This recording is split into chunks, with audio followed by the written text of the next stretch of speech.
This is the replacement for my Samsung WB850F, which I had for a little bit, and there is a video on that I made.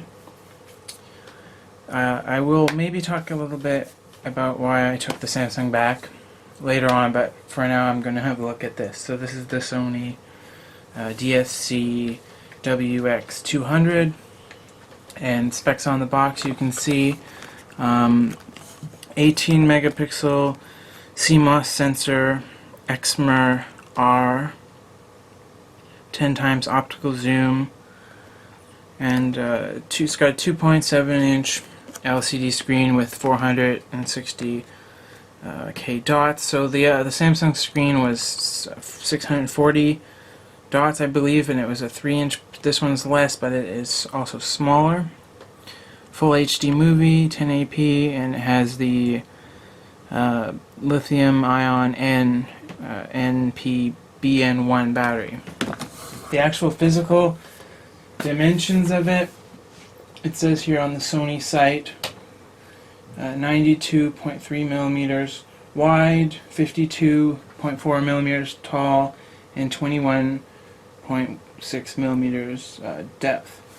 So the thing's quite small. It's very, very nice, very easy to put in your pocket. It really is, very thin and very small, and the image quality so far has been very good. So the back, there's just some spec stuff. I got this one on sale as well.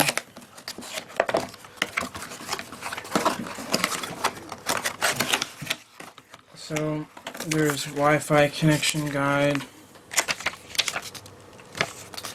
Sony thing, 1-year warranty, and manual. There's a little wall wart with a USB. This is similar. A lot of cameras are coming with these kind of thing these days. You can charge with the USB on the computer, which I really like. That's one of the things about some of the Canon cameras that I've had in the past. They don't charge by USB, and they might do it now, I'm not sure, but they didn't charge by USB, the ones I had. Stuff like the G12, G11, G9, and even some newer stuff like the S100, 320HS. And so when if you're transferring image with if you're transferring images with the cable and you forget to turn the camera off, it will actually drain your battery. It will stay on for a while and drain your battery. Whereas with some other brands like the Nikon, this Sony and the Samsung as well, they will actually charge your battery while the camera's plugged in, which I think is a much more makes a lot more sense to do it that way. So there's the battery. That's the NPB. This one says NPB on it.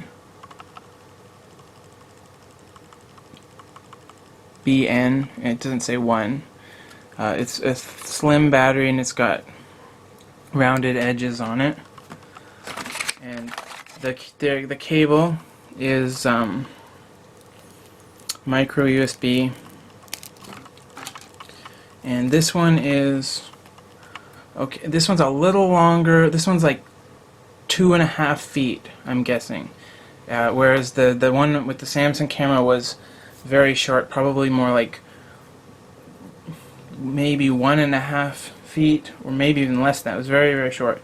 This one's a little bit longer, but it's not like a 6-foot cable or anything. It's more like 2.5 feet. I don't think it's even 3 feet.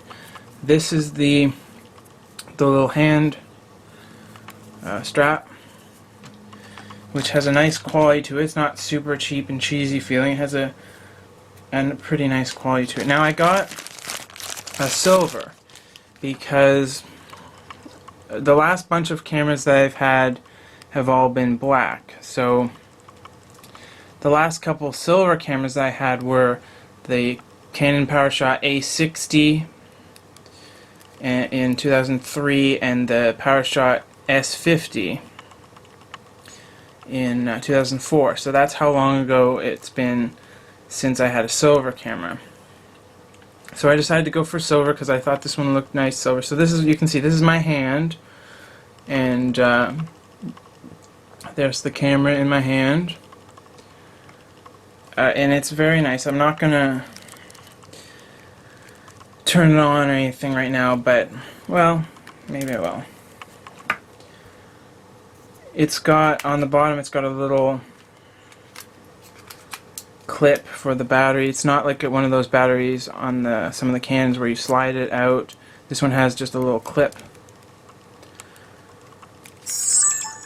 So the speaker on it's quite small, I will say that, and the screen's not quite as nice as the Samsung one, but the image quality is better than the Samsung. So the JPEGs are sharper, and they have less of that sort of processed, sort of, I call it like a watercolory kind of look, where you zoom into 100% on the photo and you get a lot of sort of, the photo looks almost like it's been put through a watercolor filter of some sort. That's what the Samsung images looked like.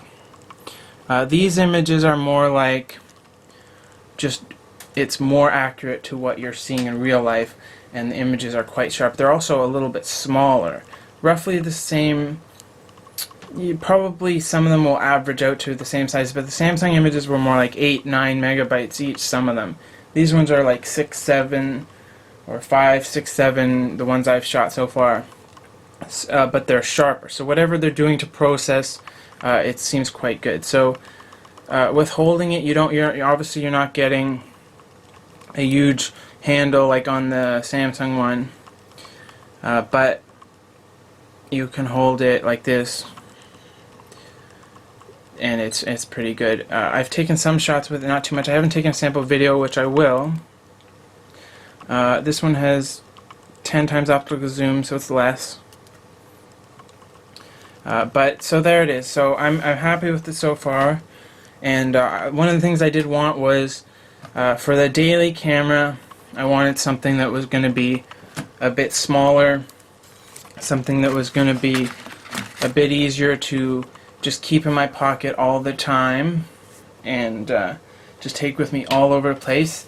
And the Samsung, you know, you could put it in your pocket, but you needed to have, you know, baggier pants, and it was quite a lump in your pocket. You definitely could feel it, especially if you're riding your bike or something like this. This one feels almost like a smartphone in your pocket, and actual width and height-wise, it's actually smaller than a smartphone.